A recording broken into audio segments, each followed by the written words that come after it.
A belated welcome to everyone to the Minions of the Zoo.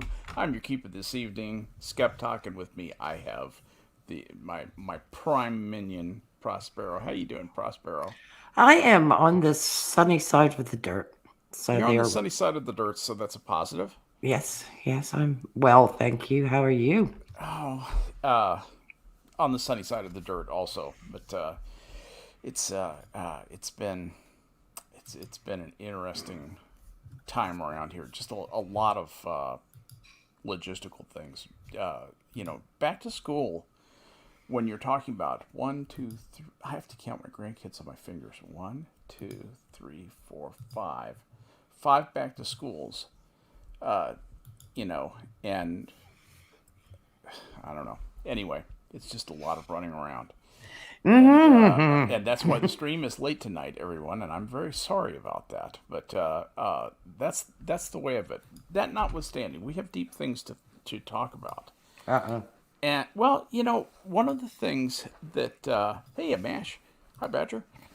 One of the things that I think is beginning to really affect a lot of things is how aware a lot of Americans are becoming that the news that they get is slanted. There are a substantial number of Americans.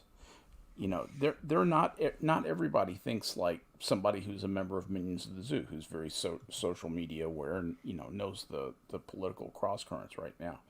Uh, the Most people don't think that way. Most people, to them, the internet is something vague. It's something that intersects them at work and maybe a little bit at home. They're never really comfortable, never really been that comfortable using it.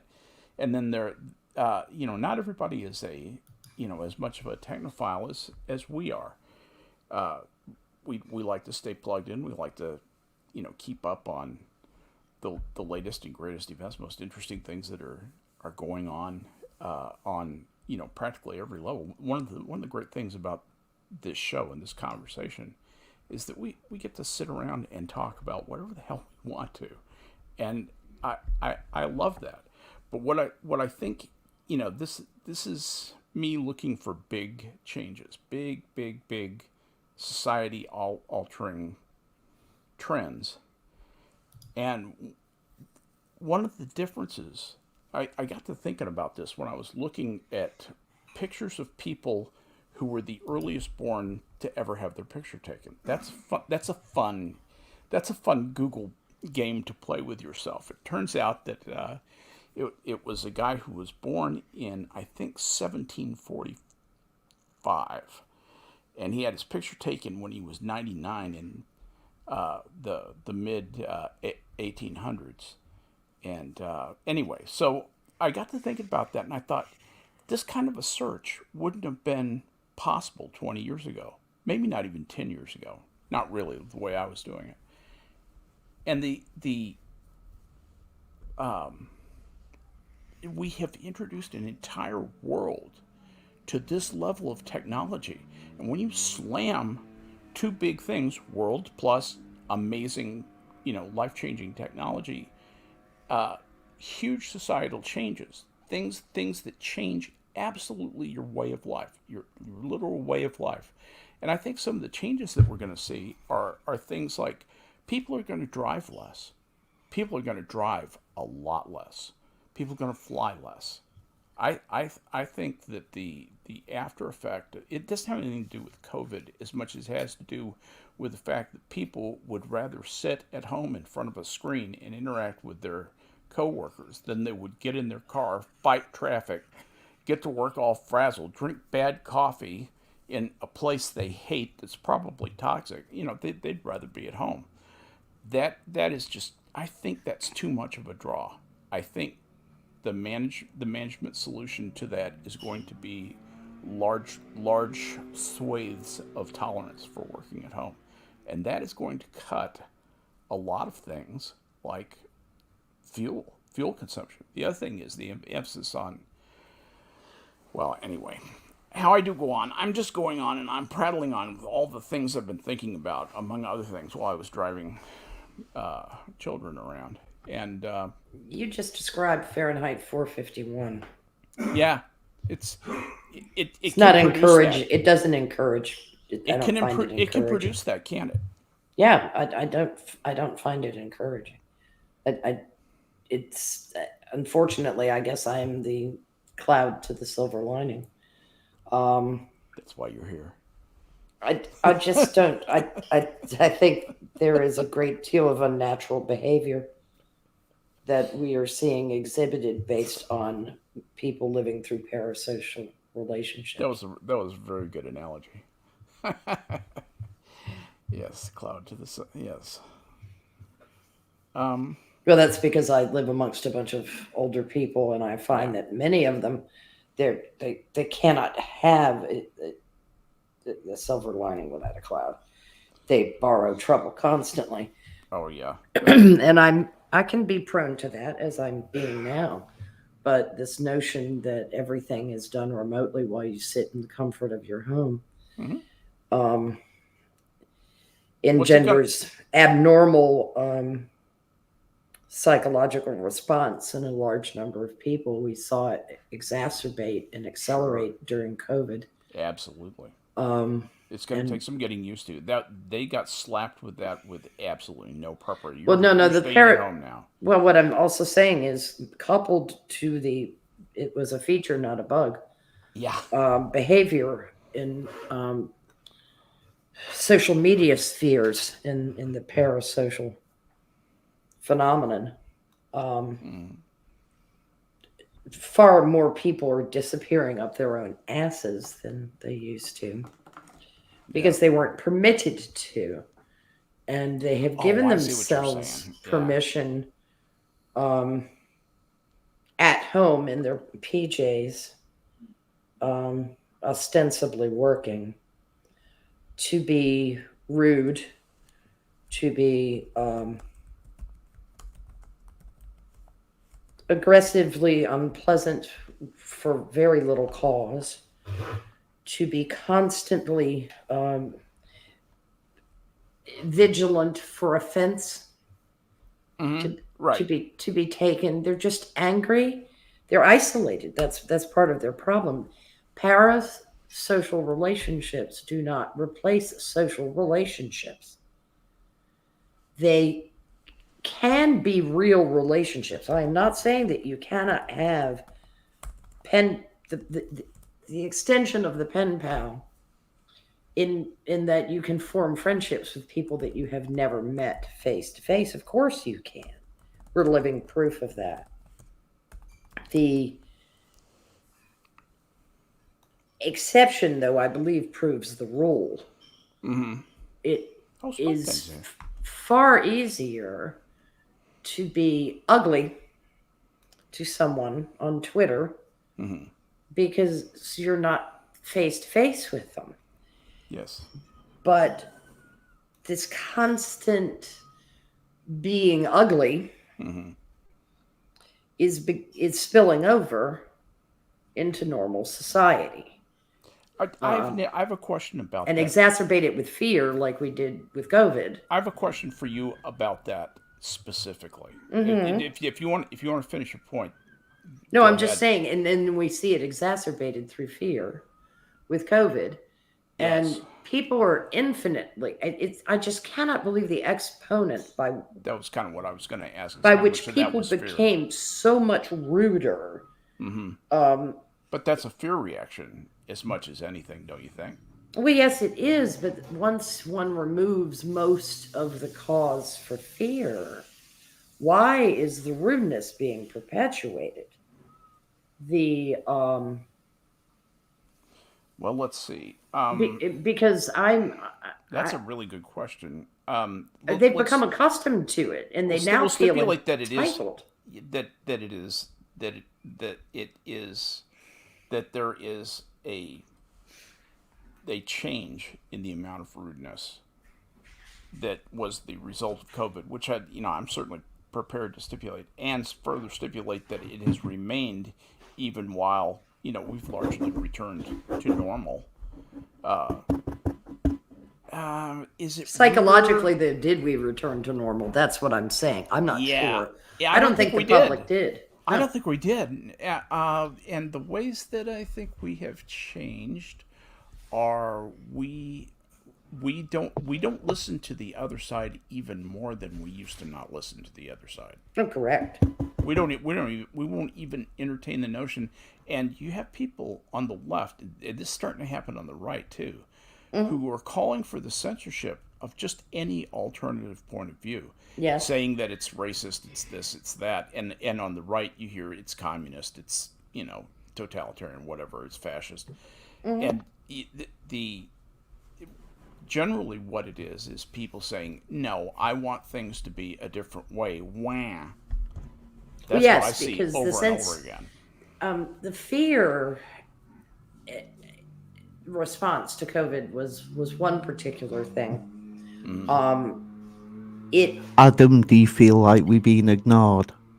No, Yes, no, you are. not at all. Let me not Trying acknowledge to how. pretend you weren't here, Spud. No, Damn she's it. not. No, Oh, she would shut never up! do that You to love me. It's kind of Oh, God. hard to miss the George's This Cross. is- So it's just- the George's Cross. Yeah, it is, of course. Anyway, welcome Spud Gun and Adam of Clan Veggie the First. Hello. Thank you very kindly, Skep. Damn! So let's see. We have the eastern side of the United States, the northern side of the United States, and the western side of the United States, and the kind of central part of England represented. Northeast. Northeast. What Yes. do you say your town name publicly or not? No. Okay, that's cool. That's absolutely cool. So 'Cause somewhere I'm in a- the Northeast, he lives on the moors. He's There not a moors up there? Geordie. He's not a Geordie because we can understand him. Yeah, no, he's not a Scouser. Yeah. He I doesn't can't have that understand. I Tynes- cannot understand those people. He does not have that Tyneside thing going No, I on. don't. The Brummies are bad too. Yeah, but they're not Northeasters. No, No, Northeast the- is a completely different accent, by the way. Well, There's let me actually tell about- you about it. We got Spud Gun here. There's about 4 different accents up here, but they are so closely related that it's dead easy to miss. You've got Geordie, which is like people from Newcastle and surrounding areas. You've got Mackham, which is people from Sunderland. You've then got Hey, Macedonians, yeah. Yeah, baby. no, But it's like Macedonian. Mancunian or something. No, that's No, from Manchester. Oh, I thought that was Mancunian. Yeah. Okay. Yeah, My bad, my Mackham's bad. comes from But isn't it? Aren't Manchesters called Mancunians? Yes. yes, Okay. they are right. I You Or then- Manx. that. Or just Manx. or Manx, or a bunch of thieving bastards just as bad as the Scouse bastards. Okay. sorry. No I love this guy. resentment. No resentment here on the stream, though. No, No, No. not at all, and no bitterness, really. absolutely Nothing none. you can taste. Just regional piss taking, actually. Yes. You then get do that. Pitmatic, which is basically the old colliery mining villages. Colliery villages. Thank you. That is a terrible word to try to say because collier is one thing, but colliery is another. What's wrong Yeah. with colliery? Colliery's easy. Yes, but when you're looking at the word, you want to go collier. Oh, Yeah, it's Yeah, you got to have it as a whole word in your mind. That very definitely. It's one of those words. and then you get like a Borders accent where it gets tainted with Scots. Borders Scots. Filthy reavers. So yeah, but the accent differences are that subtle that you would absolutely struggle to pick it up if you didn't know what you were looking for. It's like, for example, Batman. You know, Bats. You've got to know Batman. Yes, I know who Batman is. Yeah, he's got he's a pit yakker, pitmatic. So he's got like the mining village accent. By the way, colliery, for Yeah. those of you who are just coming into the stream now, is of our, well, it's an area where they mine coal, and Yes. and also process coal. Yes. Yeah, and Wales is mostly made out of coal, and they have mined the living crap out of it for years and years and years, and that's been, you know, the Welsh, the stereotype of the Welsh coal miner, brave as Welsh coal miner. Yes. But And they can Cornwall sing was made out beautifully. of tin. Yeah, Yes. that's right. Tin Wait. and clay. Tin and So- clay, but tin for mining, you know. Yeah. So Spud, just so I have a general bit of Yeah. reference here, you said you come from like the northeastern No, part of England. I live in the northeast of England. comes I from- don't come Comes from the north, though. Yes, Okay. I come from the north. He comes from the west coast Yeah. of the north. He's a I Lanca- love you, he's a Prospero. Lancaster. You're welcome. He's a Lancaster, not a. He's And a then you Lancastrian. Yeah. and then you went south to. No, then he went northeast. Did you hear me, Prospero? Yes. Oh, I didn't. I want to make sure. Yeah, no, you said a Lancaster. No, it's Lancastrian. Yeah, you are Lancastrian. Yes. And I was using the family name. You are a Lancaster, meaning a member of that family, and not a member of. Yeah, your call him a Yorkie. family. It pisses the shit out of him. I can just only imagine. I can only Them's begin to fighting imagine. words. Yes. Yeah, you know, the War of the Roses was what year was that, historian lady? Six. What- you know, in what the, in the years? fif- 1400s. Yeah, Was it the 14, entire 1500s, something 15th like that. century? And Yeah, Yeah. late 1400s, wasn't it? 1470 or something. 1455 Oh, no. to 1487. Oh no! no. What We've was got it? to end the Fucking stream. Jack Gunsky's in the chat. We gotta close shop, dude. Yeah. This guy's striking every show. It was He across, has a hit out. It was across the mid 15th century, Skep. Yeah, 1455 to 1487. Yeah, Ah. 1470 was a name I identified with the War of the Roses. I couldn't remember when it was. Yeah, it was going on. Was that Bosworth? I'm usually horrible when with dates. when was the Battle of Bosworth? That's a good question.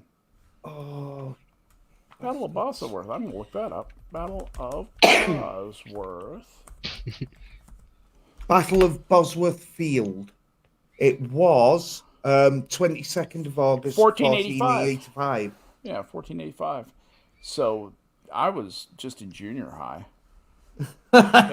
We heard about it, of course. Yeah. The Battle of Bosworth was the last significant battle of the Wars of the Roses, the civil war between the houses of Lancaster and York that extended across England in the latter half of the 15th century. And Yep. so much interesting shit came out of that Oh my that God. it was amazing. It and carries on into Elizabeth's reign for the well, long what I was going to do was to set this up, because I know you know a lot about this, and then I was just going to let you go, was the time that led up to this with Edward IV and the stuff with Elizabeth Woodville and the Woodville family, all the intrigue that went on with that, drowning his own brother in a butt of Malmsey wine as an execution method. Are you shitting me? I know, but it Edward was IV, pretty I good. love that man so much. I love that guy. I Yeah, would but- have been him. Well, and I mean, his brother was a useless drunk, so it was a great Absolutely. way to take care of George him. of Clarence was a piece of shit. It's funny how Clarence, as a name, when it attaches Hey, Pat. to a duke, Mhm. doesn't work out well for a lot of people. There's been a lot of dead Dukes of Clarence. There really You've got a lot of have. shitty ones, is what There's you've got. like 4 of them executed in 200 years. Yeah, that's absolutely true. It's absolutely true. Duke of Clarence, that's a lousy duchy. You know. Yeah, it's just not a good one. You know, don't hint to any future royals. Don't accept that title. Well, you're just kind of out there in the middle. And back then, being king was getting a bunch of guys and killing the guys who were surrounding the guy who said he was king. Of That's course, how you- having some Scott blood, the Clarences aren't the worst of the dukes. The Cumberlands are, but Berlin? Oh my God! Are you kidding me? the Butcher of Culloden. Yeah, there's some really, really bad people. Although, don't Sorry get me about the started barking on the dogs. stupidity of the Jacobeans. Oh, please do. Hang I'm on. going to mute. I'm going to mute real quick and let you guys talk while my dogs are barking. No, I mean, because once the War of the Roses drags on into Elizabeth's time, and then the Stuarts have to kick off shit that drags on for another 2 centuries. Prospero, can I ask a question? Yes, sir. Are you just jealous because we actually have a history? No, not at all. Considering a large amount of our history is tangled with yours, Yeah, I know. I'm just teasing because, and as it I've is said, the history of you know, as distasteful as it may seem for people to identify as such. I am pretty. Not that I've had my DNA checked, but I think I can pretty solidly say that I'm mostly English Scot. yeah, well, I have had my DNA checked, and I am almost 50% Anglo, 50% Brythonic Celtic, and less than 1% Baltic. Cherokee. So No, so no. That's only people with the last name of Warren. yeah. Yeah, so there One was 124th, 1024th. 12th. Yeah, so there was a Latvian in the Tech. wood pile. Oh yes, well, you know, that's probably you know, it actually will probably turn out to be Romani. Yeah. That's not unlikely though, because of the traveler people that would come seasonally. Well, it's not even that. I mean, when Yes, Prospero. These Romani would come seasonally. Well, yes, in both senses of the word. it's It sounds like they're spawning. Your Sounds like they're horses, of course, salmon. would go, but Hey, you know what? yes, they did. They swum upstream and then I didn't Spawn say it. and You die. said it. I'm Spawn- just repeating words. Yes, you How you are. interpret them. Thank Hey, you wait, very no, much, I- scribe of Macedon. So, if I say spawn and die, do you remember what that's a callback to? Spawn and die. Spawn and die. That's what Lucy said to Ricky. That's all you think of me. I'm like a salmon. Spawn and die. Anyway, Somehow I thought you missed might that. remember. Hey, I thought that would Badger, be I one ain't no you would remember. pikey. I know. I did not watch every episode of I Love Lucy, I'm afraid. I did. Hey, Yeah. When we came back from Europe after having no television for 4 years, I said I am making up for lost time.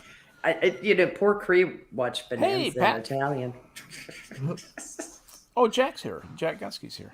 Yes, did Adam warned us about this? Pat, Adam Jack, if told you want you on, that. let me know. Let me know, guys. Adam told you about that five yeah, dude, he minutes ago.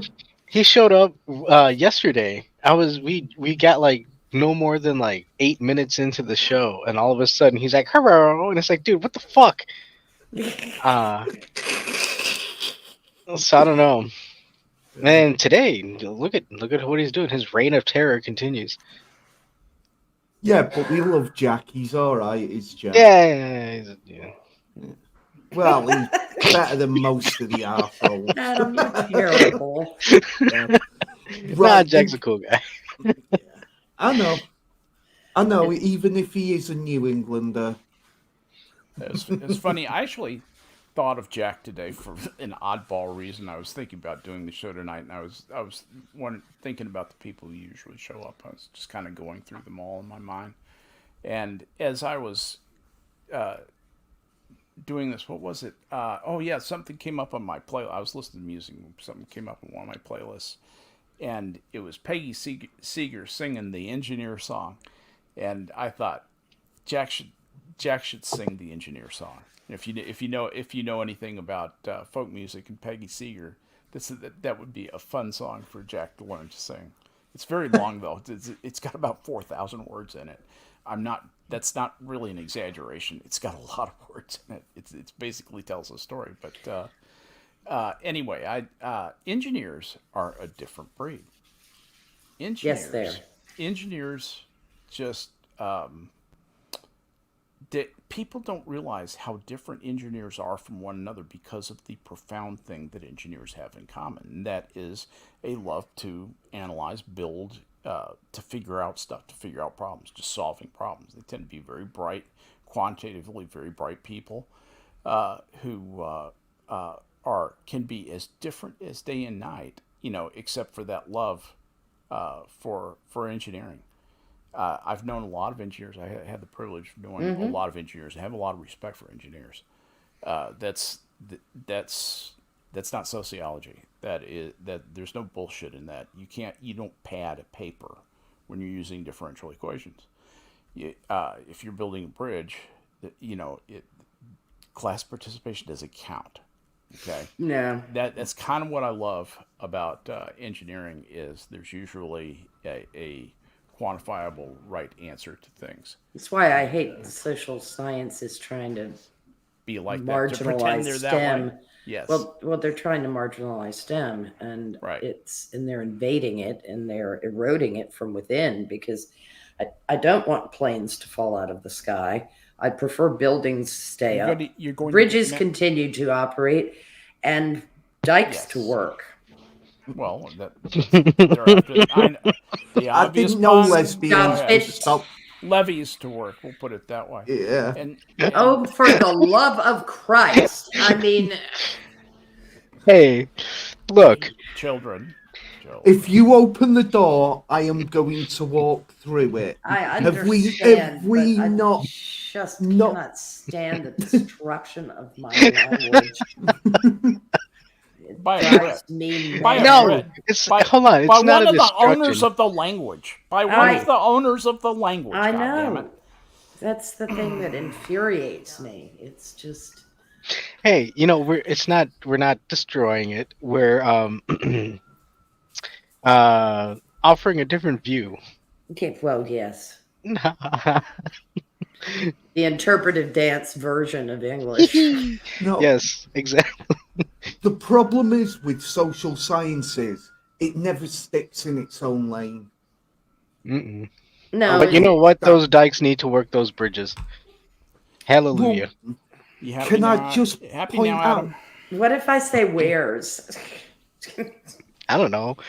California, they got a lot of bridges, right? Yeah, can I just dams, fucking dams. I was talking about fucking dams. Oh, New York. Well, not being funny. What's his face stuck his fingers in them, didn't he? The little Dutch boy. Yeah. Right before he started making paint. But Skep mentioned levees. Yes. You mentioned planes falling out of the sky. About 25 years ago, plane ran out of fuel and actually landed on a levee. Glider. The Gimli. No. Oh no, you're talking about the one. You're talking about the one in Louisiana. That was just not terribly far from where I live. That was not a case of running out of fuel. That was a case of catastrophic storm issues. Yes, that's exactly. Yeah. And it was a one-eyed pilot from El Salvador, if I recall. The conversation was, "Oh, where do you think we ought to put it down? What about that levee over there?" Again, Crosby, you want me to get? You're opening the door. he had studied the technique, but never one-eyed pilot. studied the technique of the slide. Yeah. And apologies. He used the slide there. The one-eyed slide. Well, no, he had actually lost his eye amongst civil strife, trying to take off from an airplane. He was shot. But it gave him depth perception problems. It did. It gave him. Yeah, he was shot. And he was talking about the visual references that he was using to get cues for where he was. Mm-hmm. It's a fascinating story. It's really worth looking. And he had read where a plane had been landed using that drift method. Yeah. And then he employed the drift method so that he put the plane down basically at a diagonal Well, I mean, to ultimately, you got where to he think. wanted initially to go to help. It's a way of helping scrub off speed. Well, no. Side slipping. Side slipping. Thank you. I couldn't Yes. remember the actual It's term. no. basically where you cross the controls, you jam down hard on the rudder, and you turn the plane in the other direction, and you basically skid through the sky. Yes, I'm just going to because it was such a read short runway. let me read a So to couple of speak. sentences.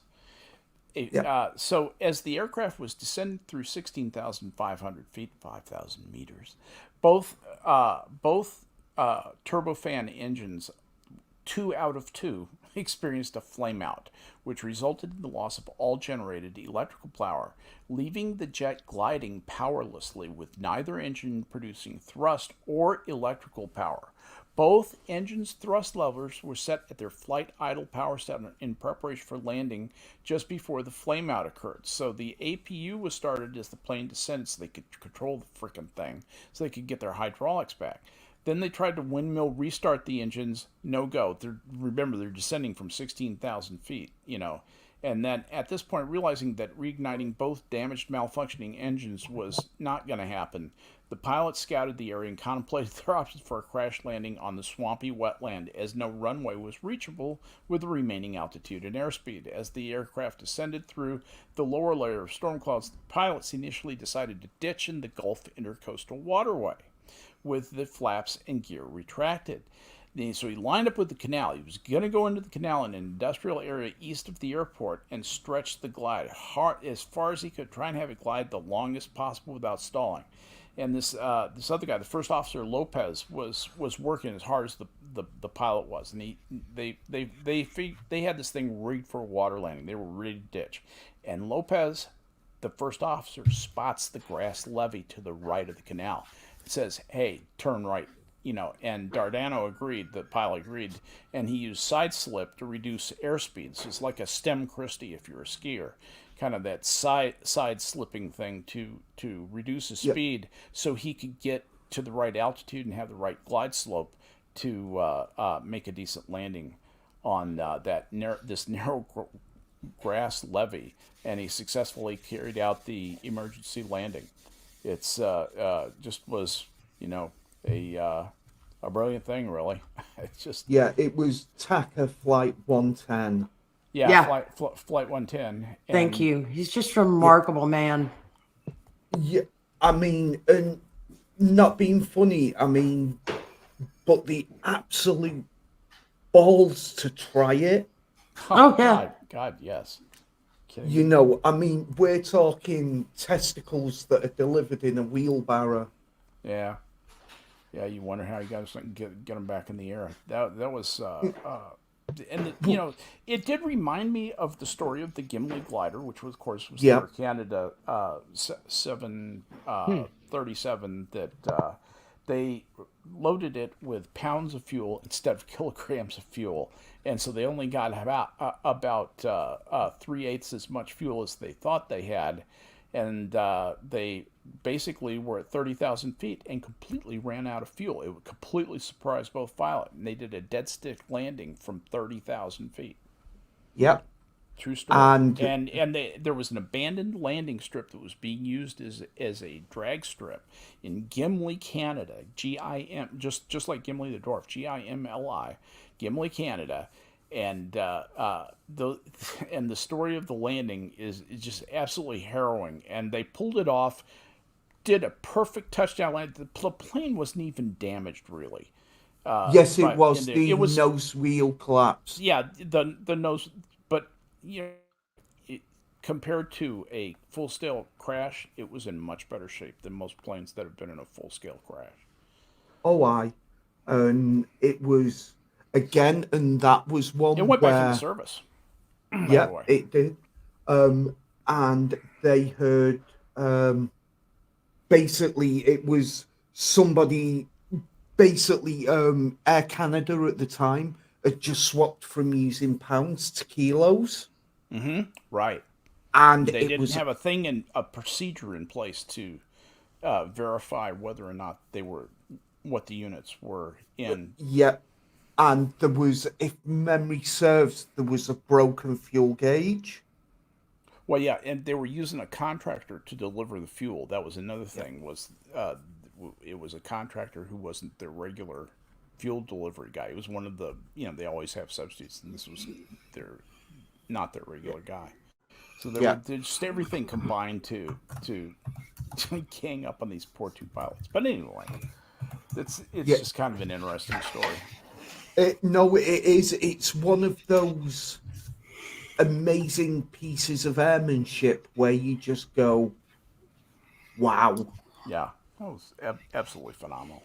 So it, Um, but at any rate, in world news and things like that, is anybody else concerned that our president may be senile? I mean, to the point where he's not really firmly in control of our country, or is everybody pretty good with this another 4 years of this?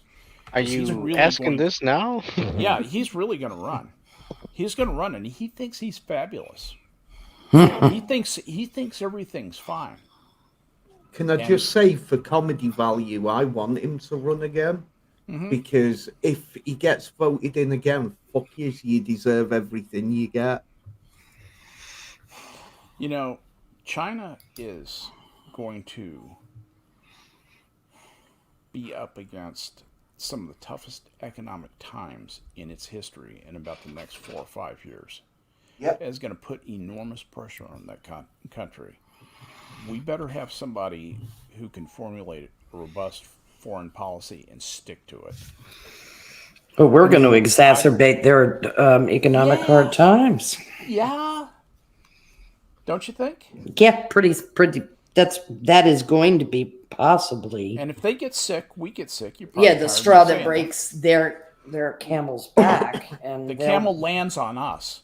Yes, well, yes, because the camel will have a Han Chinese stamp on it. Right. Well, very good. Han Chinese. Yeah. Here's the thing. I mean, with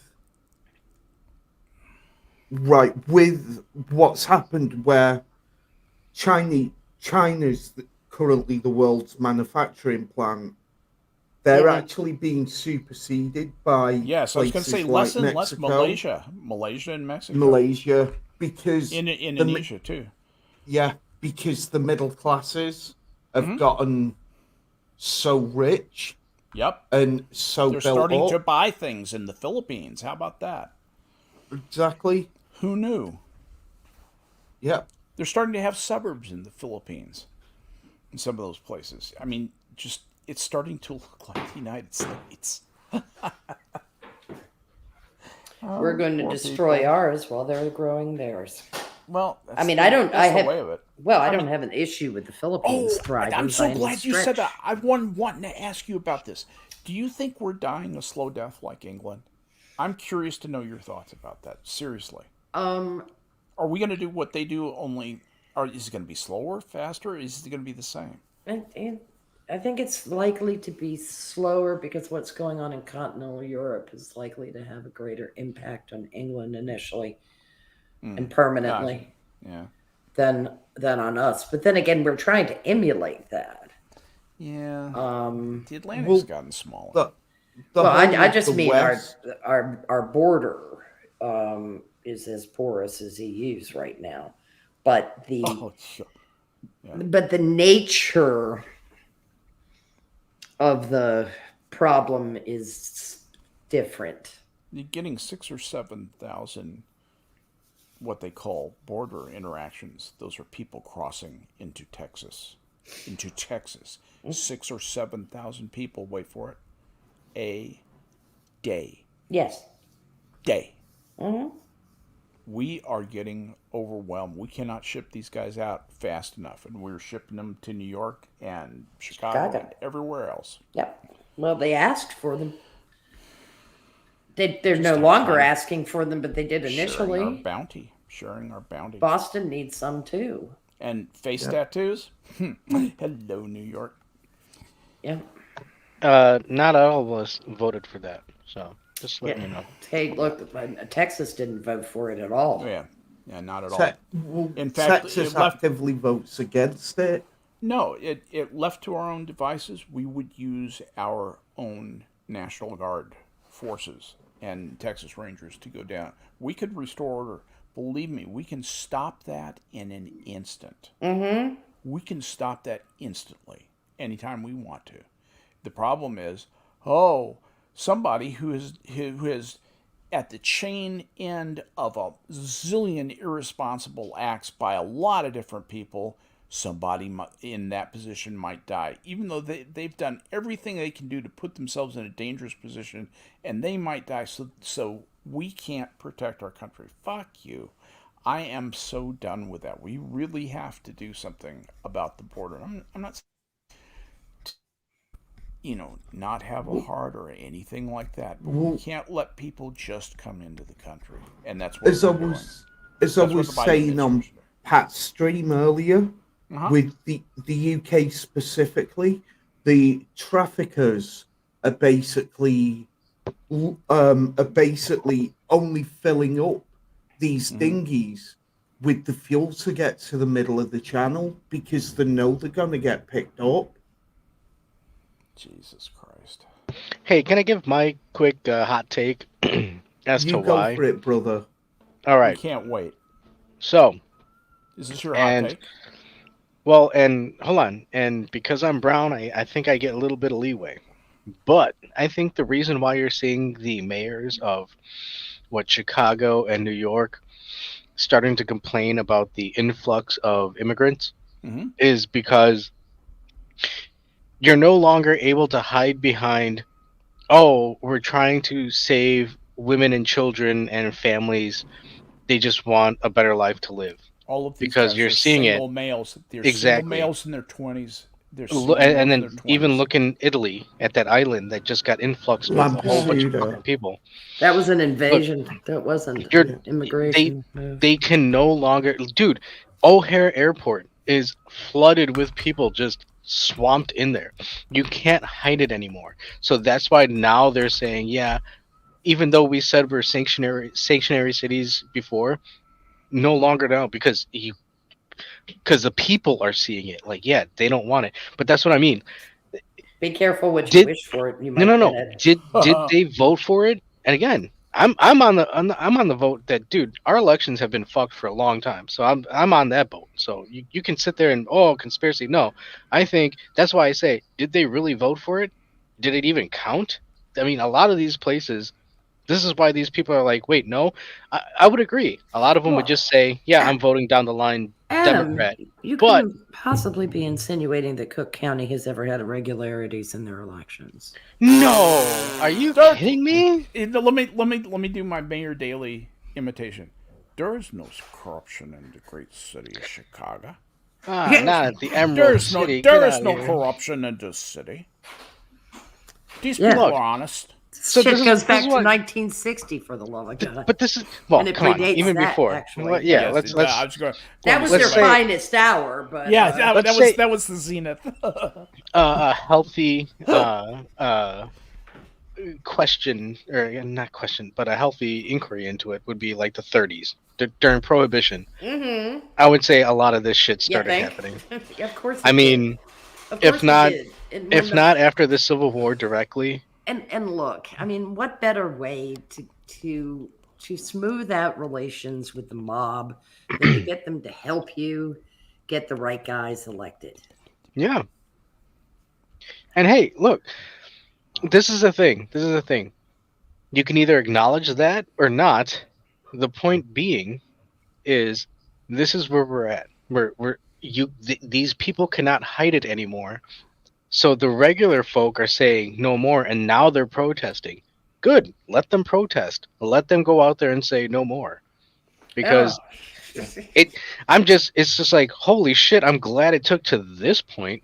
Yes, but these people can't stay in Texas, so you're still going to get more in Chicago and New York. Oh yeah, no, yeah, we're still dealing with some of these people unless who are Biden like, wants to declare war on Texas, and I think at this point, Well, I don't know. Was it Paxton? Texas might be Don't- ready. Don't bet on Biden. Yeah, that's what I Who meant. the hell was gonna bet on Biden? If you Yeah. betting on Biden, you ain't black. Yeah, well, and Well, the other thing is that that Molly Millie, General Milley? mhm. He wants to understand white rage. White Rage, the White Rage general. if any of the rear echelon motherfuckers in the Pentagon actually think they're in control of the army, should it come to it, so to speak, they have another thing coming. Yeah, they got a F-35. They got to fucking dig out of the ground. Christ, let's not even. See, I can't did wait for the explanations for this. Can you, Skep? I just can't Mm. wait. Was it a diversity hire? No, I'm not sure. We're not. Do you know that Millie? I just want. This is just a kind of a fun thing. Prospero knows how I feel about this. Do you know that General Millie has won 4 Bronze Stars? Like I said, rear echelon wait. motherfucker. Hang on. Yeah. He's run 4 Bronze Stars, Prospero, but you know what he hasn't got with any of the Bronze Star A medals? C. A V for A V, valor. a V for valor. Right. Yeah. You knew the punchline. How many campaign ribbons does he have versus Oh. how many campaigns was he on? Absolutely. In fact, I'm just going to jump down to his medals and awards, which they just Has he even been lavishly go O'Connor's? through this. No, he has. I'm kidding. He visited headquarters in Iraq and also in Afghanistan. I was going to say headquarters there. Brussels. Yeah, right. Exactly. Jesus Christ. He's the hero of Strasbourg. Yeah, Yeah, well, this is it. Storm and Norman, at least he was on the ground with them. Yeah, and he had a service history. I mean, he had a deployment service history. Schwarzkopf was a soldier. Yeah, well, yeah, Colin Powell was a soldier. You know what? Millie is a Molly. He's been a staff puke. I'm going through. Yes, he is. Have you gone through his assignments? He is a REM F. I've got yeah. the list right here. It's just a few. Assistant Chief of Staff, U.S. Provisional Brigade, Deputy Chief of Staff, Chief Global Force Management Division, Military Assistant to the Secretary of Defense, Deputy Commanding General Operations. That is actually combat operations, but that's very, very high. That's an office job. You know, that's a resource management job. And everything after that, Deputy Director for Regional Operations, aka Gopher with Stars. McClellan saw more action. Yeah, well, McClellan had more. Never mind. Anyway, Yes. This guy. Hey! Let's not start demurring the fine name of Little Mac. You know, it's starting with the. Let's see. He needed more troops. You don't understand. Don't even. He made it to Ranger School. I give him that. The Ranger School sucks. It's more for people who can just, you know, as opposed to being excellent. If you can just put up with misery, you can, you know, and you have the athletic talent, you can get through Ranger Well, School. little private school boy needed to get a little tougher. I've heard. You know what? Little Mac would have been able to win the war if he had won the presidency. Hang on a second now. They say that Ranger School actually sucks. In terms of misery, it sucks worse than Buds. Buds is harder. Buds is physically harder. But Ranger, they go out of their way to make it unpleasant. And one thing about the SEALs, they actually want everybody to succeed. Even they're harassing them, putting them under pressure all the time. Everybody knows that the idea is to get as many people through Buds training as possible. The weather's nicer too. Army, yeah. They didn't put Bud School in San Diego for nothing, honey. Yeah.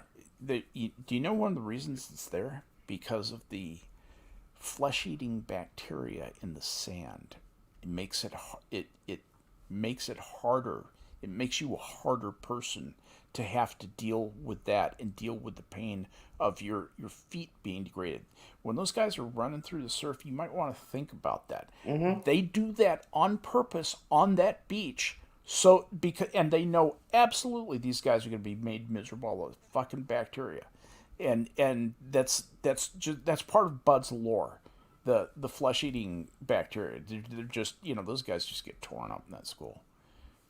Yes, but it's still really in hard. San Diego. Well, yeah, it's in San Diego, but it doesn't feel like San Diego to those guys. Is what I'm saying. No, They work 6 days a week. By the way, it's 6 months, 6 days a week. You get Sundays off. Usually, those guys go to church and sleep all day. Just sleep and eat and sleep. Get as many calories. A friend of ours' nephew made it all the way through until his last test was the halo, and his eardrum ruptured. Oh, you told me about that. Yeah. That was really a shame. That is a terrible shame, since that was basically. Did he stay in? No, he could not stay in. They it was so bad. His ear was so bad he had to get out. Well, yeah. Oh, wow. I mean, once your eardrum ruptures, you can't go. You can't dive. You can do other things in the service. Yes, but you're out of the SEALs. Yeah, well, what you can do is because you are already on the inside, which takes some doing. It takes a lot of money to get you on the inside.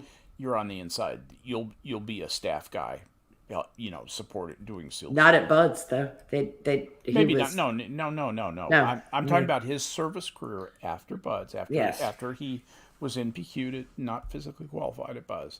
After he NPQ'd out, he would be, his detail would sit down and say, what beautiful place would you like to go to? Those guys get really nice assignments. He was just crushed though, absolutely crushed. Yeah. So did he get out of the military? That was what I was asking. Did he get out? He had some more time in the Navy. Left to serve. Beyond that, I don't know, because we actually lost touch with our friends. But he may have continued in his career. But if that had been a goal from the time he was 16, he may have said, I just ought to move on after my hitch. So I don't know what he chose, but it was just horrible for somebody to go through all of that. And get down basically to the last evening, Yep. Yeah, last evening. And have altitude fuck you right up the butt. Yes. Because it's... Are you sensitive to that? Altitude? I don't know. I definitely can be. Man, I get the headaches. If I don't drink a bunch of water, I get a headache.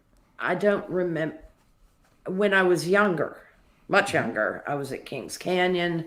I've been at the Grand Canyon. I haven't done any of the high passes in Colorado. Been up to the Broadmoor kind of thing, but the Broadmoor is about 8,500 feet. And 8,000, 8,500, right around there. Right, can I just... Kings Canyon, one of the overlooks, was pretty well up there, and Estes Park was, about 6, 7? No, that's about 7,500 at least. Yeah. Estes Park of... right, can I ask a question? 7,500. Go ahead. Yes, sir. Because, Skep, you know more about this stuff than me. Right, so Millie became a full bird in 2002, then became a 1-star in 2008, and then by 2014 he was a 4-star. Yeah, that kind of tends to happen. That's normal. That's actually normal. It's quite fast to climb up the end ranks. What happens at the end when you get to about if you are a major general of a certain age with a certain type of command experience, then you can expect to receive another star with almost every new assignment you get. So if you get a new assignment every 18 months, you can expect to put on another star. Right, So and that's unless, much what happened. These guys occasionally will move laterally. That's usually to finish out a 30-year career or something like that. But lateral moves are not the rule for the guys who at the very, very top, and we're really talking about 15 or 20 people in the country. In the Army, Navy, Air Force, and Marines, probably 25 people. Well, he's had a 43-year career so far. Yeah. So Listen, he joined in. He became a ranger. He got steered over. He was probably pretty good when he started, and then he got steered over into staff stuff, and he's just been soft and staffy. Just been too far away from the things that make a good army, in my opinion. Just what make a good military, in my opinion. which is why I like Schwarzkopf, because Norman Schwarzkopf is ideal. He's the man. He's the man. Storm and Norman was. I actually went back and watched that Mother of All news conferences. When he explained what he did and why, and just the amazing performance by some of those units that he went through, that's really worth listening to again. Jesus, I didn't realize he died in 2012. He did. He sure did. He died. Yep. I didn't realize that he was that old. I'm actually not happy to hear that. Sorry, I do apologize. It's just, No. I mean, he was, like I say, he was a fighting man's general. Oh yeah. Just a when you go through Schwarzkopf, let's go down and look there just real quickly at his medals, and in comparison, so where we have, we have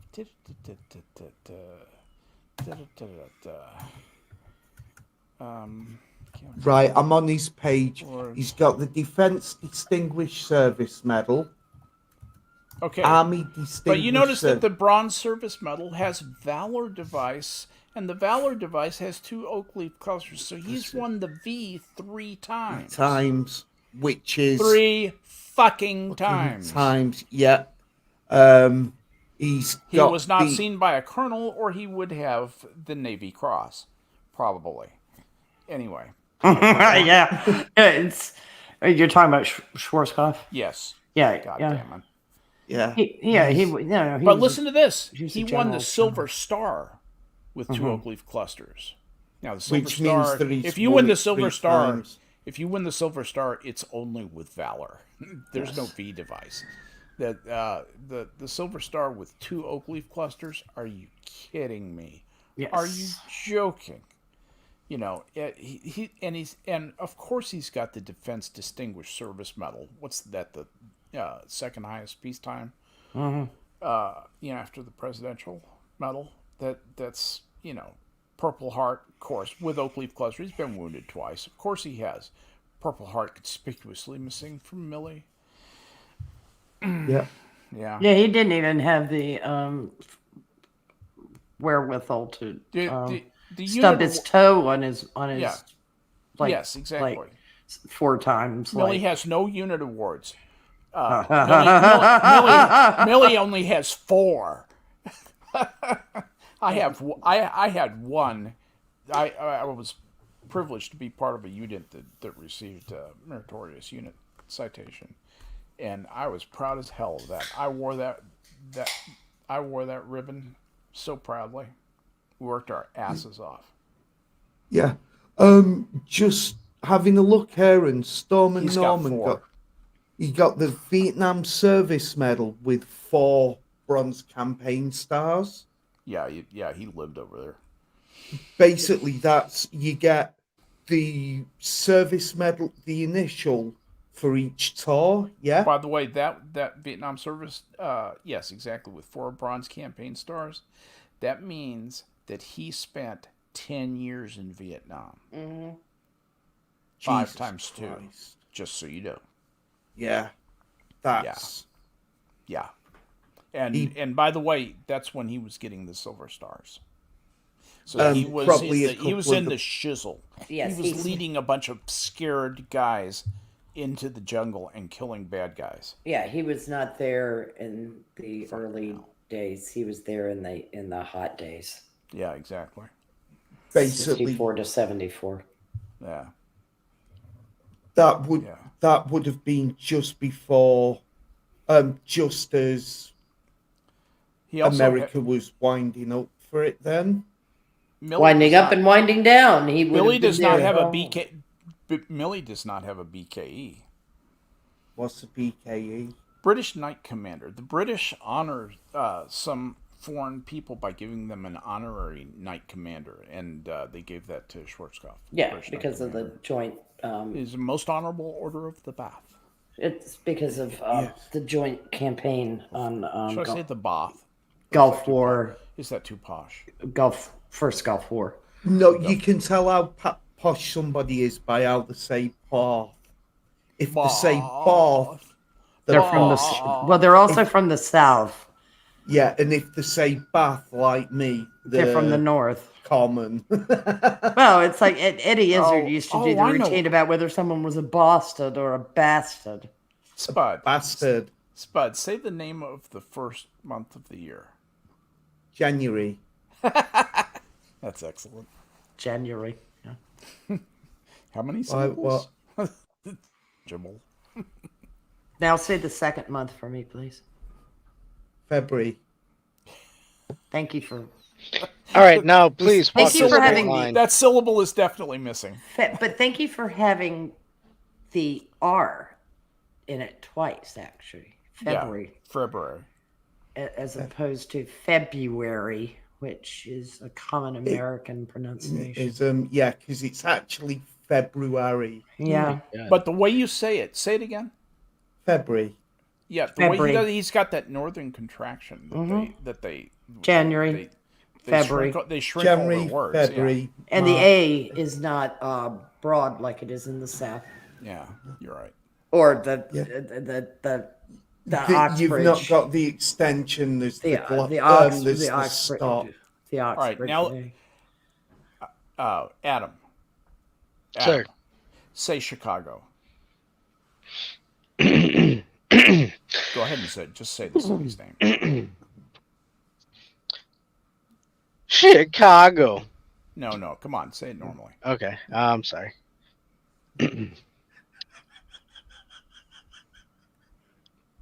Chicago. Chicago. That's not how you normally say it. How do you normally say it? Chicago. Chicago.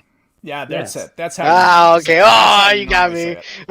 Okay. That's how you normally say it. You were pronouncing it like you were reading it out of a dictionary. I wanted to. You're I pronouncing wanted to it the hear way that I Chicago- pronounce it. Right, exactly. You were very much with her enunciation, but Chicagoans. No, in my regional pronunciation of letters, because Well, that's what I meant. That's what yeah. I meant. Your regional pronunciation of letters is what I meant to say, and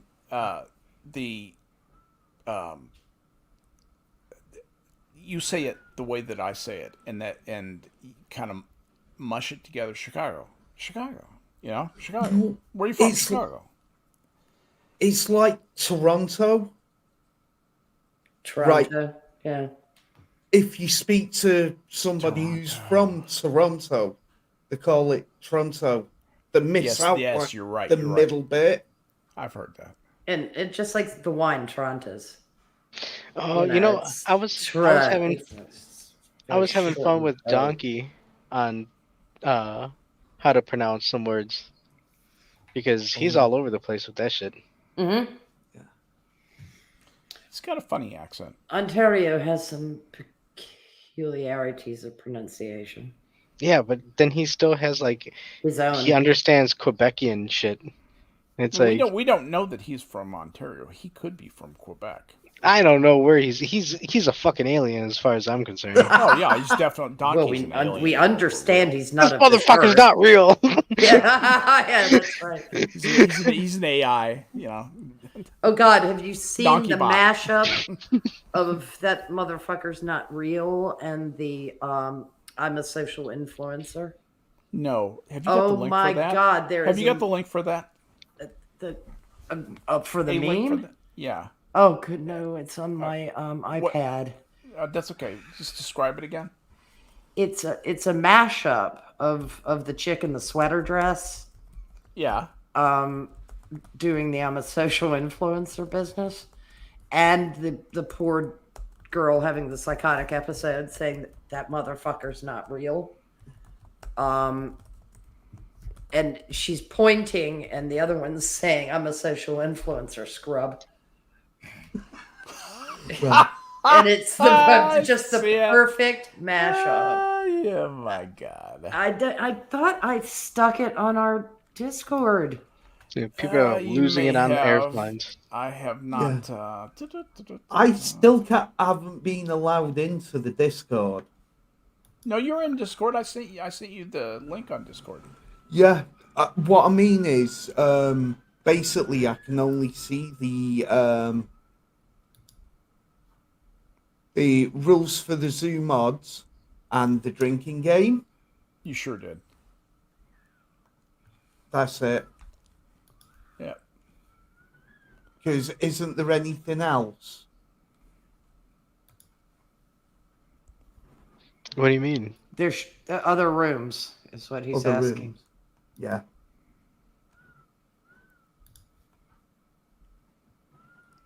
I'm telling you right now, those motherfuckers are not real. I am Instagram famous, scrub. See, I want to know who's going through a hurricane in the background. I know I can hear the whistling too. Sorry, Woo! that's me. Is that you? Oh man, I thought you were in the Windy City. No gunshots. Oh, that's true. Well, okay, you're in the Windy City from a bygone era.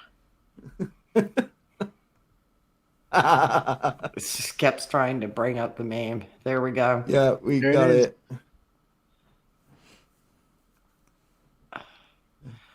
I just love that. Yeah. What's this? Wait. Is some. What This is is- happening to us? We're filming on airplanes while Yes, people have we are. nervous breakdowns. It's We great. are. You're exactly right. It's That's exactly it's correct. like live streaming the fall of Rome. It's just Good God. awful. I mean, this is, Oh. people are filming people getting shot and dying instead of rendering aid. This Yeah. is where we are. Hold on. So, can I ask you all that question? Because I asked it on Sunday with Jen, T Maxi, or no, with Sora Luna and Kefki. And so I want to ask you, the recent meme that came up was, I asked my husband how often he thinks of Rome or the Roman Empire, right, and he says very frequently. And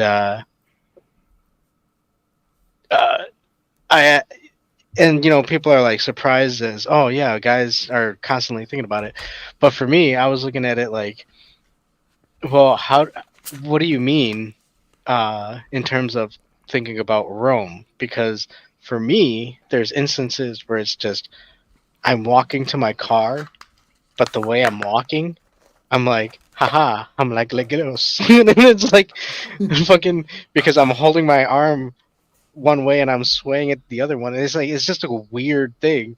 Are you know. muttering Quo Vadis to yourself? Yes. Okay. And As long as you do that, Nice. everything's fine. and I'm keeping form. When I'm stacking things, I'm making sure I'm my Victor formation Manure. is. I love Look. this show. But I'm thinking, okay, so what are people actually thinking? Because I saw some people like they respond, oh yeah, I'm thinking, oh, it's a scene from HBO Rome, or even like with me, I played Total War, Total War Rome. So Or I'll be thinking of civilization. the musics. Yeah. Yeah. But when I asked like Sora Luna, she brought up it might be because of the fall of Rome, and Yes, people are that just is thinking of Yeah. the fall of Rome. that I believe is the attempt to sound like they know what they're talking about among people who are doing the passing understanding of people who really haven't, as Larry Correa said, cracked a history book since they were in high school, pretending that they think about the fall of Rome profoundly. Yeah, Without and even, they could not, if you asked them for a specific parallel, give you one. yeah, like when exactly did the Vandals sack Rome? Well, they might not Proper. even know about, the poor plebs being forced to applaud for hours. Exactly. I You mean, know, but that's what I mean. they It's wouldn't it's know any it's of the anecdotes of the decay of Rome.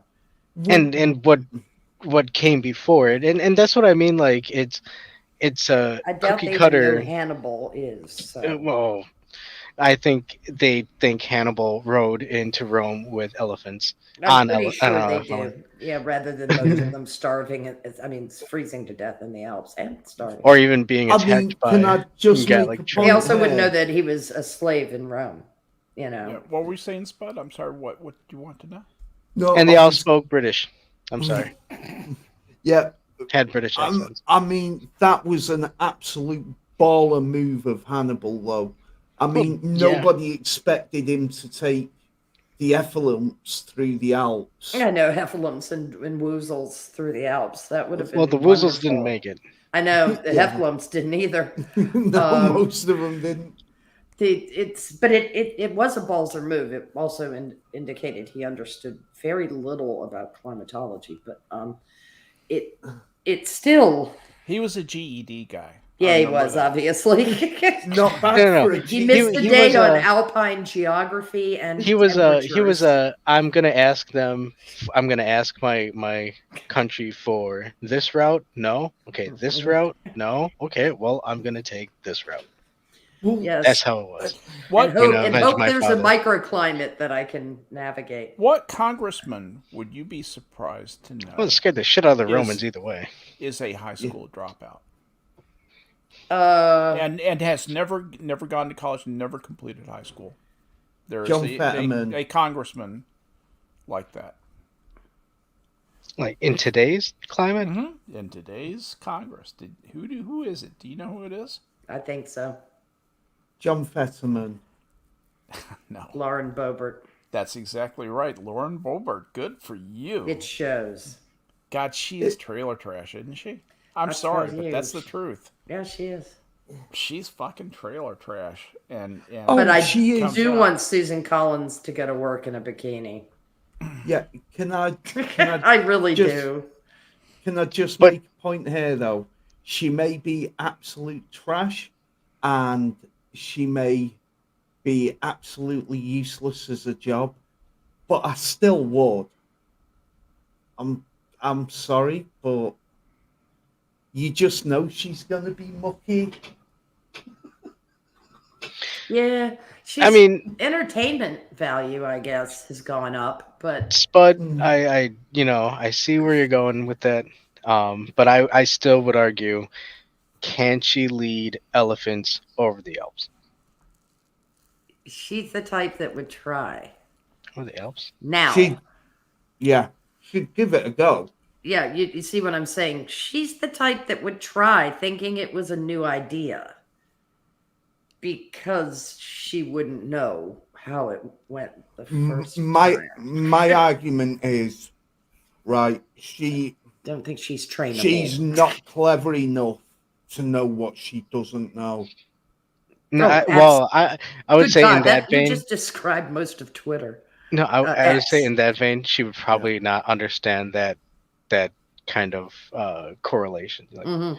she wouldn't understand the elephants in mountain range. I did But, learn something. God though. bless her soul. I learned something, Skep, based on the whole dress code argument that's been going on.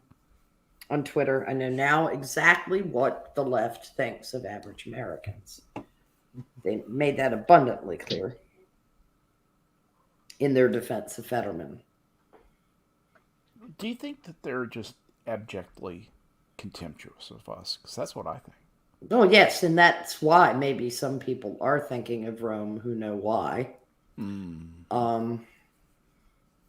know, ignore the hinterlands and ignore your agrarian providers at your peril. Sure. Yeah, and then all of a sudden they start hearing Nika Nika from the hillside and start shitting their pants. Well, yes. Yes, there's that.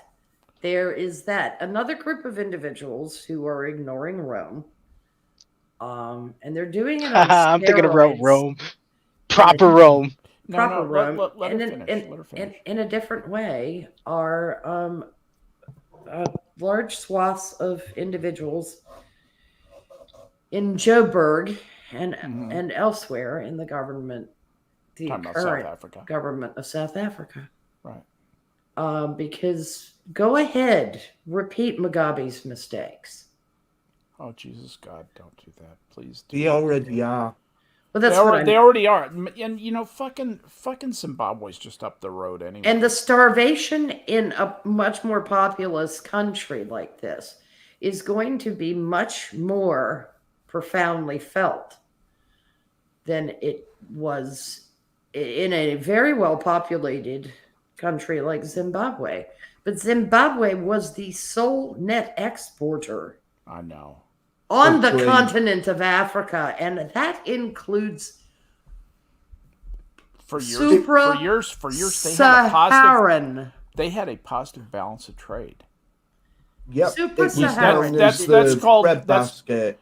That's called having a rich country in terms of resources, both agrarian and mineral resources, being able to export that and having a huge, very poor subclass that is doing all the work. That's what Mugabe was running. He was running a giant plantation, basically. Well, they actually were net exporters prior to his reforms. His reforms destroyed, because he was left over. Oh yeah, he ruined that country. What was the guy's name? Whatever his, the Pan-Africanism. Oh, well, Julius Nyerere. Yeah, the Tanzanian guy. He was a lag. Mugabe was, to a certain extent, a lagging indicator of the failure of Pan-Africanism. And and the communist. Prospero, the communist kangs. But the communist underpinnings of Pan-Africanism. Yeah, absolutely. Well, the communists have been making merry in Africa for years, but the most dangerous communists. Part of it was there was an educated class, thanks to the greater Raj, shall we call it, colonial. And I'm sorry, Spud, I'm going to smack England around a little bit for a minute here. Just because we love you. Because we love you. But what I'm saying is the UK provided rather stellar education for certain strata of society throughout the colonial world. And they, of course, all went and read Marx. God love them. And thank you, London School of Economics. And fuck you while you're at it. No, I'm in agreement. Basically, we fucked up because we overeducated the sociopaths and psychopaths. Well, it's not that you educated sociopaths and psychopaths. It's that sociopaths and psychopaths within your country educated individuals in believing that socialism and Marxism was a good idea. Yeah, Kwame Nkrumah was straight from the London School of Economics, and he ruined Ghana almost single-handedly. And he was the Pan-African weasel in Ghana. And remember that guy? Yeah. Yes. And what I'm saying to Spud is that you didn't educate a psychopath. That it was sociopaths at the School of London Economics who thought that Marx was onto something. Yeah. I mean, these are like the leftover fucking Malthusians, okay? They just drive me mad. They're doomers. Yeah. They just had such bad ideas for so long. Well, Marx was an idiot. Yeah. And a fucking leech. Yes, he was a leech, and at every leader of a communist country absorbs all that leechiness out of reading Marx, Yeah. and ends up destroying his country and costing the deaths of thousands only if he's lucky, usually millions. Millions. Oh, by Yeah. the way, do you want to know what Nkrumah took his PhD in at the London School of Economics? You're gonna laugh. Mhm. Not economics, Go on. anthropology. Oh my God. He is a fellow anthropologist with me. My God. My Well, that's why he God. sucked at economics, I guess. Well, you know, the thing of it was that was, you know, in the way that the English teach anthropology, it's almost there's a philosophical aspect to it that is much more the product of the English academic tradition more than it exists outside of England. In anthropology, it doesn't really this philosophical thing of, you know, this subjunctive thing. This, what should people do? What do people want to do? This idea of knowledge and logical positivism stuff that people you know, write windy treatises about, and just it's the power of positive thinking repackaged into pseudo Marxist nostrums and things, you know, remedies that don't work, nostrums and Without a lick of Norman Vincent Peale in it. yeah, with none of the charm, exactly, with none of the charm, none of the real positivism of Norman Vincent Peale, Or pragmatism. or pragmatism, or anything else that makes a winning society. It's all this negative stuff. Make John Stuart Mill great again. The interesting thing was, Nkrumah didn't want to leave England. Here's what he did. As soon as he got his PhD, he enrolled in law school. He was going to be a perpetual Yeah, student. but he found out something about English law schools. They don't fuck around. Oh yeah, he He's wouldn't make gone it after a at semester. he would not make it at the ends of court. They chased him out. Well, it's No, because being he was a dilettante. He was. He truly was. He truly was. Yeah, he was. The thing is, right, and there's sort of a vagary of English law specifically that you guys don't have, and that's the way that most of the basis of our law is purely precedent rather Yes. than actually written into law. Right. There Right. are certain things. That's that why you- your Supreme Court's such a disaster. Oh, don't. There was right. Not like ours. No, No, because ours is actually predicated in constitutional structure. Theirs is predicated on the notion. On a whim. Well, theirs is Excuse me. predicated On the whim of Blair. You know what it is? It's a House of Lords sitting atop all the Boy, other do you courts have a of handle England. on that. That's exactly right. And I mean, it's- I'll defer to Spud on this, but isn't that just about exactly It's right? grotesque. It's an abomination that there is anything even approaching a Supreme Court in a constitutional monarchy. Right. Do you know who used to be the ultimate arbiter of our law? Yeah, you're a monarch. Through the court system. Right, the head of your church. No. No. I'm talking what the Supreme Court replaced. Well, no, when Edward IV wanted something done, he was the final say. He had the final word. No. What I'm saying is the Supreme Court only came into existence in the 2000s. I know. It's Tony Blair just decided it'd be a good idea, so he invented it. Yeah, even though it's for our legal system, it's shit. It was the law lords. In Yeah, it was the law lords. It was I'm kind a of house curious. I want to hear what Prospero thinks about why it was started and what is the deal with that. You know, If you have an opinion, I just thought it might be interesting to get your take on it. why it was started.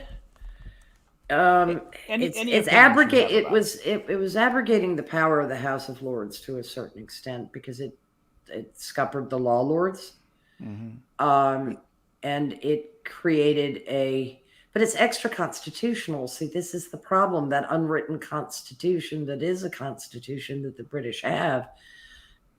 This is extra constitutional. It doesn't really answer to anyone, and Right. it is this weird, perverse blot on presidential common law, and it's just unnatural, like Tony Blair himself. So I guess it figures. Yeah. I think it was simply because, because he's a fucking EU brown-nosing shit bucket. Warmonger. Say warmonger. Well, yes. He's a neocon warmonger. He is a neocon warmonger. That's exactly what he is. But he's also like Hillary fucking Clinton. And he's also a EU butt boy. Yeah. Yeah. And by creating this weird court like some other Europeans have, I guess he thought they could be more. I can see Craig Ferguson in my mind's eye doing this. I'm a continental. And it's like, no, you're not. And be proud of the United Kingdom, you stupid twat. You're above that fray. You were supposed to be above it. Now you've lowered yourself to the point. What is it about some Brits? What is it about some Brits that they have an inferiority complex? Oh God, those EU suckbags, and they're still using their little hashtag in their Twitter names. I know. I see that. It's like seeing the Ukraine flag to me. It's such a signal of, oh my God, you're a simp. Mm-hmm. You're another rear echelon motherfucker, but in the civilian world. That's right. Yep. Right. The law lords. Right. Hang on. First of all, I do want to address a couple of points. One, our constitution is not unwritten; it's uncodified. Yeah. It's basically bits and pieces from here, there, and everywhere. There's also a lot of just convention, right? Which means unwritten from the standpoint of from pure legality, fair. Mm-hmm. But also the law lords were the lords of appeal in ordinary, rather. And basically, they were removed when Blair created the abomination that is the Supreme Court, because the thing is, the lords and the law lords, because even though they were of a party, there was enough removed until they started stuffing the House of Lords with basically political lackeys. And don't get me wrong, political lackeys had always been a part of it. Right. Well, the death of the aristocracy kind of meant that Lords was going to fall apart. But the thing is, it was exacerbated by John Major, and then Tony Blair sent it into overdrive. I mean, it went from there being about, I think there were about 600 lords, to I think it's getting close to 900 now. It's some absolutely stupid number. Bear with me a second, I'm just checking. No, I was wrong. It's 777 at the moment. Okay, and that's made up of 24 Lords Spiritual, and that's basically it's the bishops, the Anglican bishops, and then it's the Lords temporal make up the rest. But let's see, I'm seeing if I can find the numbers, but they basically bastardized what it was to be in the Lords. Mm-hmm. And unfortunately nobody saw it coming, because like I say, the Lords more generally had a dog in the hunt, but without the bite, if you will. Oh, and apparently in right, I was actually wrong. Right, I thought it was only a recent thing where the numbers had gone up stupid. 98 and 99, there was nearly 1,300, and it's come down since then. Yeah, it's just okay. Real quickly, back to the Supreme Court. Remember the prorogation case? Yep. That was possibly one of the most astounding things I have ever seen out of British politics. Because by and large, it, without saying so out loud, the Supreme Court, this Blair dingleberry attached to the asshole of British jurisprudence, Yep. said the Queen didn't know what she was doing. And it did so by going back to, of all the monarchs in the history of Great Britain, Oh, I want to hear this. it did so by establishing precedents predicated on Charles I. And it's still. Didn't we cut his head off? Once.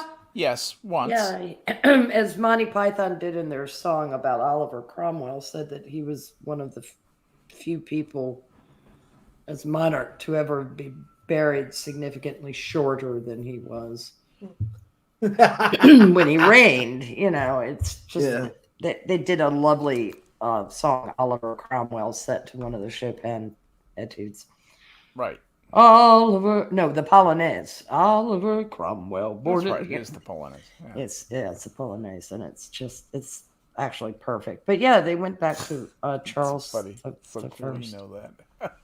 Jesus. But they literally said that the Queen didn't know what she was doing when she accepted Johnson's prorogation of Parliament, and to imply. In doing so, and especially by using that fucking Stuart imbecile Charles the First, they could have only made it worse by using like Charles II. I was just going to say the son. But it was a vulgarity hurled in the face of there was nothing lacking in Elizabeth's thinking. Oh no! In her latter years, she was fully yes, absolutely sharp as a tack until she took her last breath. Yeah, and she was doing stuff with the UN 2 days before she died. It just absolutely is. I want that life. I want to go out like that. Well, I would have liked to have seen the British public display some outrage at the Supreme Court for what they said without saying so.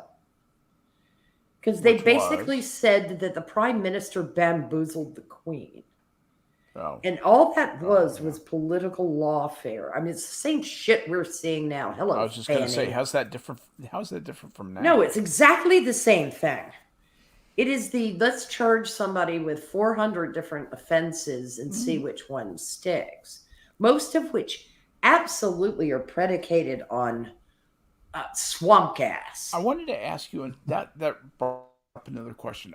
Do you think that that's just the way things are going to be now, or do you think Yes. this is something that we need to decide? Nah, this isn't workable, and we're going to, for the benefit of both sides, just say we both benefit so equally by this, we're not going to do this anymore, Okay, what and did? come to some sort of agreement. Oh, honey, that ship sailed with a nuclear option. Yeah. That's I heard somebody say that. I'm not sure. Oh, that I can go I find linked me those 5 things. Republican leaders that are going to tell you, and by leaders I mean people who have sway with the Judiciary Committee. I don't think this will happen publicly. Oh no, I this don't. will I mean, happen I don't think privately. Grassley would want to continue this, but I don't think McConnell ever consulted Grassley about the nuclear option. McConnell's gone. Of course, he's gone. He's toast. But you have had people like Graham swinging his micro dick, and McConnell running the show for so long. Grassley's a nerd. Okay, Yeah. he really is. He's a nerd, He and is. he is the most compos mentis of the old The folk. lot. Yeah. Yes, he is. I mean, he understands the law, and he understands. I actually kind of like Grassley. I've always liked him I mean, because, I disagree with him. Some loyal American. I really admire the guy. and he's usually quite constitutionally sound. Yes. Which is the single most important thing to me in a judiciary committee. But the people like the idea that Joe Biden having respect for the Constitution. the idea that Joe Biden served on the Judiciary Committee is nauseating to me. Guess you could do that. You know, it's the only thing more nauseating to me than Joe Biden serving on the Judiciary Committee was Ted Kennedy being on it. Oh God. I will never forgive the Democratic Party for Robert Bork. Swalwell being on the intelligence. No, you're right. And Hang on, when what did people Robert talk about Bork Borking, do? when someone talks about, excuse me, just when someone talks about borking someone, that just pisses me off because that what happened was the guy probably with one of the best legal minds we've ever had could have been on the Supreme Court and wasn't because of a bunch of pricks, a bunch of people, really badly motivated people, kept him off the Supreme Court. Very badly motivated. And folks. don't tell me the Merrick Garland thing was even remotely analogous. Not even Merrick the same. Garland category. wouldn't have passed a law class Robert Bork taught. That's the truth. Right, who's Robert Bork and what? He was a Robert- He was a nominee for the Supreme Court in the late 80s or late 80s. Was he Reagan's? No, or was he was 70. He was 70s Yeah. because he was. No, he wasn't. Late 70s, early 80s. The Bork nomination. You might be right. Robert Bork. I'll tell you exactly. I thought that was in the 70s, but you might be right. It might have been later. 87. Yeah, 87. Okay, so Ooh, apologies. when he was that's right, it was Reagan nominated. Why did I say Nixon nominated? It wasn't Nixon. No, Rehnquist was one of his. Yeah, you're right. That's what I'm doing. I'm getting them Not, mixed up. not a I'm bad so- choice, though. I'm so sorry. I liked Rehnquist. Anyway, yeah, Robert Heron Bork. Interesting. Yeah, he was an American legal scholar, professor by training. He's later acting United States Attorney General and a judge on the U.S. Court of Appeals for the D.C. Circuit. And Reagan nominated Bork to the U.S. Supreme Court, but the Senate rejected his nomination after a contentious and highly publicized confirmation hearing. They did it over Nixon. That's why you had it connected. Yeah, that's what. This was vengeance for Nixon. Yeah, exactly. And it was misplaced vengeance, right? They're still committing vengeance over Nixon. Now, They're a very vengeful group of men. This is on October 20th, 1973, when Bork was the Solicitor General of the United States, he was part of the Saturday Night Massacre, and this was when Nixon ordered the firing of Archibald Cox. Remember that? Nixon told Elliot Richardson to fire Cox, and Elliot Richardson was Nixon's attorney general. Cox was a special prosecutor? He was a special prosecutor. And so Richardson resigned rather than do that. And so Bill Ruckelshaus also considered the order fundamentally wrong and resigned. This made Bork the acting attorney general because everybody over him had resigned. So Nixon comes out, Bob, do this. And Bork said, okay, I'll fire Cox, Mr. President, because Robert Bork was just the Solicitor General. And when the President tells the Solicitor General to do something, the Solicitor General does that. It's not like being the Attorney General. Bork claimed he carried out the order under pressure from Nixon's attorneys and intended to resign immediately afterward. But Richardson and Ruckelshaus persuaded him to stay on for the good of the Justice Department. Remember, this is one of the best legal minds ever to exist. They wanted him to stay in the Justice Department so badly they would have done anything to retain him. They really did not want him. They knew how amazing he was, and he offered to resign, and they kept him on. But he paid for that, and that's what you're right. That was the thing Nixon is, tag in my brain that was. yeah, I'm sorry about that. Technically speaking, though, the executive had the authority to do what was done. Yeah. I mean, if you don't like the power imbued to the executive, change the law. Exactly. It's easily doable. So, I mean, and the thing is it was very difficult, given the amount of hatred for Nixon and the fact that because of Jerry Ford's pardon, the left had never been able to exercise their rage, properly by having Richard Nixon shot in Leavenworth, which I think is what they really wanted, because they just could not stand the fact that he had interrupted the glorious revisionism of the 1960s, where they were, becoming the architects of the new society. Right, the Great Societies. Yeah, he had interrupted the Great Society. Yeah. So they blamed him for Vietnam, which he had fuck all to do with. Nixon. Yes, Nixon was right at the end. It was JFK and Johnson that took you into Nam. Yeah, it was Johnson. Lyndon Johnson. Yes, she's right. It was Lyndon Johnson. I mean, Dwight Eisenhower and John F. Kennedy had advisors there observing and assisting. But Johnson created the big lie. Yes, we got this. We'll show the French how it's done. Yeah. He and McNamara created the big lie. Yeah, that didn't work very well. Well, it did. It worked very well for the military-industrial complex for about 15 years. Made a lot of money for Lockheed and General Dynamics. Well, it's still going on. LTV. Yeah. It's still going on. Oh, that's still going on. Absolutely. They're still making a lot of money. What the fuck do you think Ukraine's about? Why do you think they want us in a hot war? So does Eisenhower seem like a genius now to you? Eisenhower has always seemed like a genius. He's kind of like a mix of Calvin Coolidge and God. Oh God! Okay. I mean, we can prescience, and not doing an awful lot of damage while in office. That's what I mean is he was incredibly prescient. And yeah, I think he was.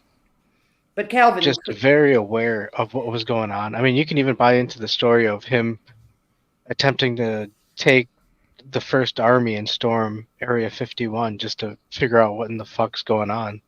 Yeah, he wasn't going to do that. No, it was actually his guys like Curtis LeMay, General LeMay, set it up. Who set that stuff up. I remember LeMay, and I really do remember him, because he was at my parents' house periodically when he was out with General McDermott at the Air Force Academy between 1963 and 1966. My dad worked directly for McDermott, and McDermott reported to LeMay. and that the used to go up to the administration building there and see the three of them just standing around talking. But anyway, back to what LeMay setting up 51. Well, anyway, my point was that LeMay he wasn't crazy. People say that he was crazy, but I wouldn't say he was crazy, but he was absolutely one way about the communists. They all must die. They all must die. I mean, he really felt that way. He really felt like you had to kill every communist. And he would say so repeatedly and proudly. There's plenty of tape of him saying that. I don't know. I've got an image Who's of that? Pepe scratching his chin and saying, "Gee, was he wrong?" Yeah, I'm not sure I disagree. I've never really disagreed. I took 5 years out of my life to, Not disagree. to not disagree with that, and I still don't disagree, even today. And Pinochet did nothing wrong. well, Pinochet did nothing wrong. Pinochet did lots of things wrong. Yes, but he also resigned. I mean, Yes. like step down, and that doesn't usually happen with all those brutal, horrible. He actually loved his country. Yes, he truly did. He was a Chilean Truly. patriot. Truly did, and Argentina would have benefited from a gentleman such Yes. as he. but Argentina, all they got was crooks. All they got were absolute. We're low rent commies and Marxist priests. Yeah, these are people who stole on a level that the Venezuelans would sit there and say we can learn from these people. Yeah, looking down at Argentina, so the corruption is so thick, the layers of corruption. Sociologists write papers about the corruption in places like Argentina. Just the sheer And the Peruns were not the top tier. structure of it. I mean, they were early days. They helped set it up, but they weren't Yeah. top tier. Top tier is the. I'd say top tier is the Pope. Oh God, is he an Argentinian or what? Yeah. You're not wrong. You're not wrong. You know, you can tell he's an Argentinian because I'm right, and fuck you. That's the Argentine. Well, yes, and you can smell it from here. Attitude. The corruption is it's saturating. I hate that. It's like a paper mill. You know, you can smell it from miles away. What the fuck is wrong with Argentinians? As Cartman Right. would say. Can I also say as well, Patton realised he was wrong because he actually said that after World War II we defeated the wrong enemy. Oh, yeah. And 'Cause then he had an he- automobile accident. Isn't that convenient? Yeah, because he understood the. Where was Alger Hiss that day? Yeah. Nice. Well played. Very well played. Well, I'm not kidding Very you. topical. Very If I topical. if I didn't know that he was in DC, I would have said, "Was he driving about?" I shit Yeah. you not. I mean, that man did just enormous damage to this country. Yes.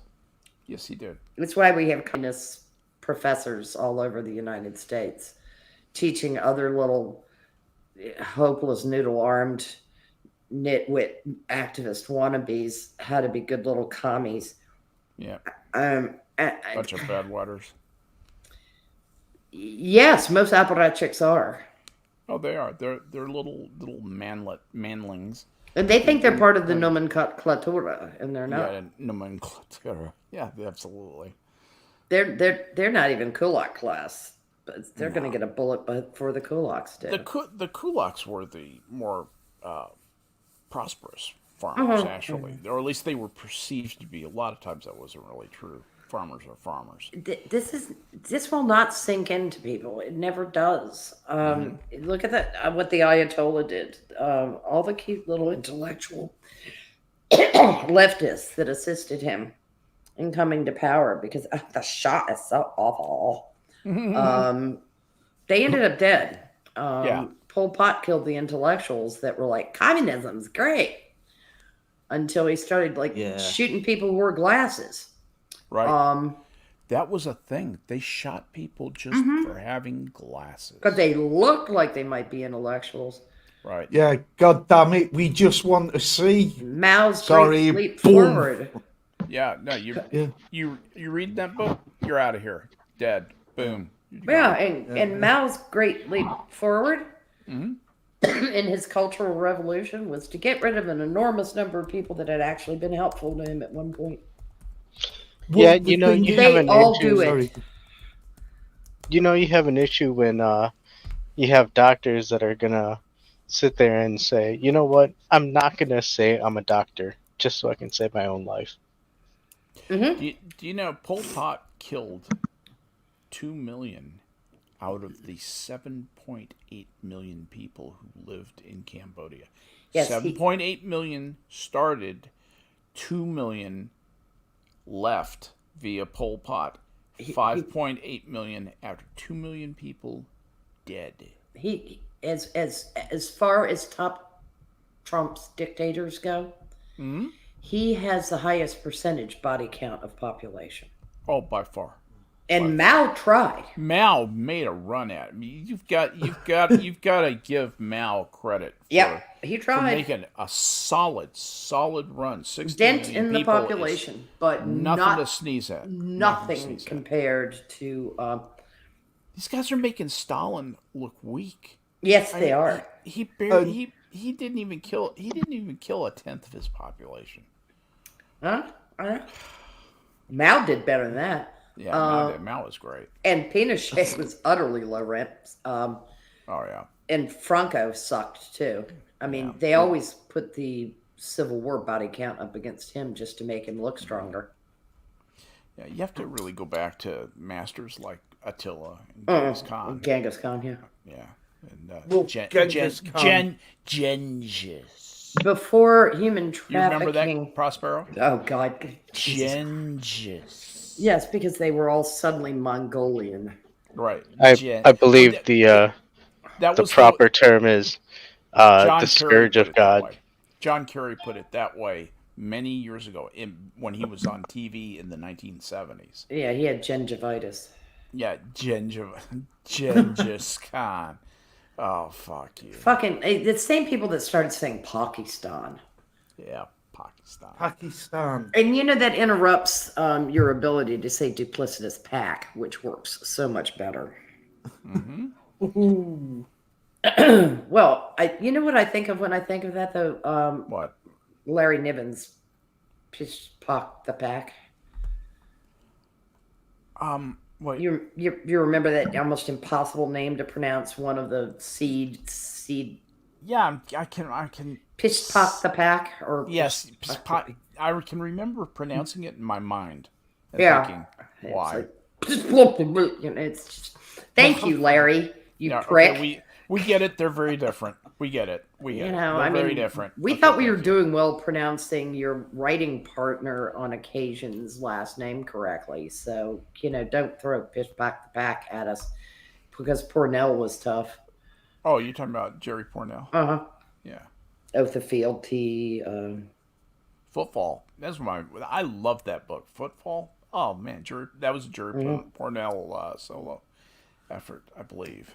And I think is it Oathifield? I can't remember now if it was Oathifield T or one of the others that had my favorite line in it, which was just think of it as evolution in action. Yes. I think it Oh was. man, that's an old book. That's a Somebody really had old book. suicided or something, and they were just Yeah. think of it as evolution in action. Oh. Right. It was Can grim, but perfect position. Can I just respond to chat here? Please. Yeah.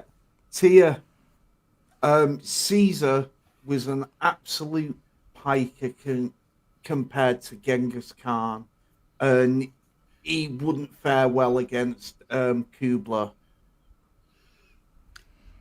But Pol Pot would. Oh, Okay, only because of numbers. Yeah, well, because of Let's be real. percentage of population. Yeah. Percentage of population is where Pol Pot exceeds. It's if you're doing raw numbers, it's kind of tough, but you've got to do percentage of population. I mean, Caesar was really good at like sieges and I guess open field combat, but Yeah, Once no. you once you surrendered to Caesar, he let you run your country. You just had to pay him tax. Yeah, just Yeah, pay him his you just dues. You know. Yeah, the Vikings and the Romans, they were good with Dangelts and taxes. Yeah, Hey, that was why Caesar got all pissed off at Palestine. You know, he said that's why he named them the Philistines. He was to make sure that they knew that they would never be part of the Roman Empire. That they could never, their people, the Philistines, he called them, could never be Roman. Roman citizens, and that was a big deal. And this was, you know, in the ancient times when the Jewish tribes in the area, the Arab nomadic tribes, they were just a bunch of raiders. You know, when people talk about Solomon and David, these were semi-nomadic tribes. These were, you know, Jerusalem was in one place, but David was not. You never knew where David was. He got his reputation as a raider. That's how he rose to power in the whole you know, the Jewish clan is basically the way to think of it back then. Think big old family, lots of extended cousins that, yeah, and I mean, you know, with tens of thousands of them, all living the same way. The and living together.